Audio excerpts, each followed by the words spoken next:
પક્ષના નેતાને સસ્પેન્ડ કરવા માટેના નિર્ણયને સખત શબ્દોમાં વખોડી કાઢું છું. એક પાટીદાર સમાજના ધારાસભ્ય તરીકે, એક ખેડૂતોના પ્રતિનિધિ તરીકે લોકશાહીનું ગળું દબાવવા માટેનો આ ભારતીય જનતા પાર્ટીનો નિષ્ઠુર પ્રયાસ છે. 2019ની લોકસભાની ચૂંટણીને પાટીદાર મતોને અંકે કરવા માટે, પાટીદાર સમાજને ગલત સલત સમજાવવા માટે આ કોઈ ષડયંત્ર રચીને આ ભારતીય જનતા પાર્ટીએ વિરોધ પક્ષના નેતાને સસ્પેન્ડ કર્યા છે.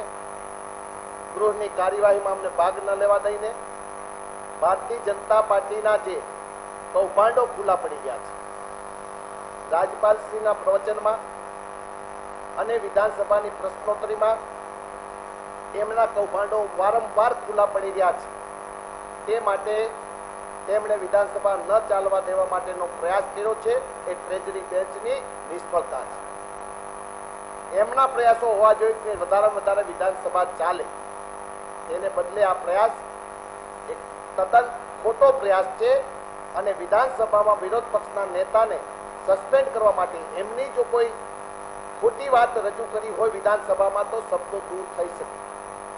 ભારતીય જનતા પાર્ટીની ઓફિશિયલ સાઇટ ઉપર યુઝ ઓફ સ્ક્રેપ અને વપરાયેલો લોખંડ અને સરકારની વેબસાઇટ ઉપર યુનિટી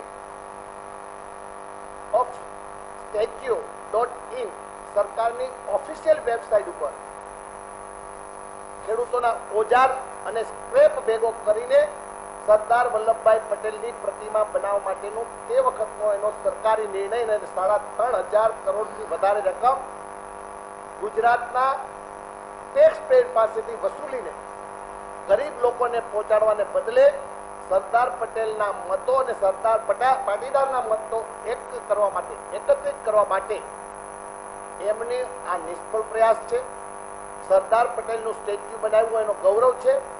સરદાર વલ્લભભાઈ પટેલ પ્રત્યે ક્યારેય પણ અનાદર કોઈને પણ ન હોઈ શકે. માત્ર પાટીદાર સમાજને નહીં પરંતુ તમામ સમાજે સરદારને પોતાના માન્યા છે. અને આ ભારતીય જનતા પાર્ટી જ્યારે સરદાર પટેલનું ઇન્ટરનેશનલ એરપોર્ટ નામ રાખવામાં આવ્યું ત્યારે વિરોધ કર્યો.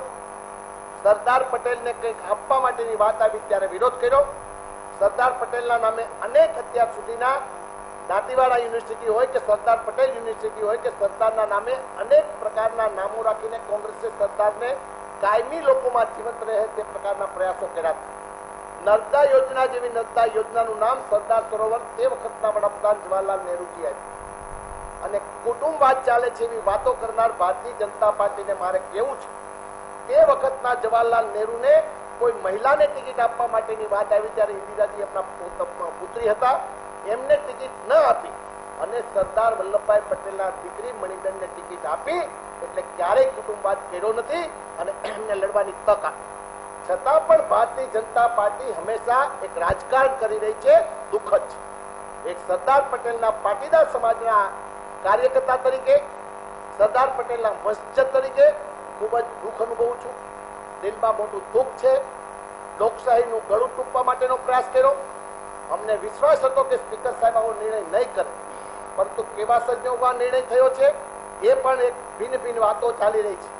માત્ર એમને વિધાનસભામાં જવાબ ન આપવા પડે તે હેતુથી આ કરેલો નિર્ણય છે.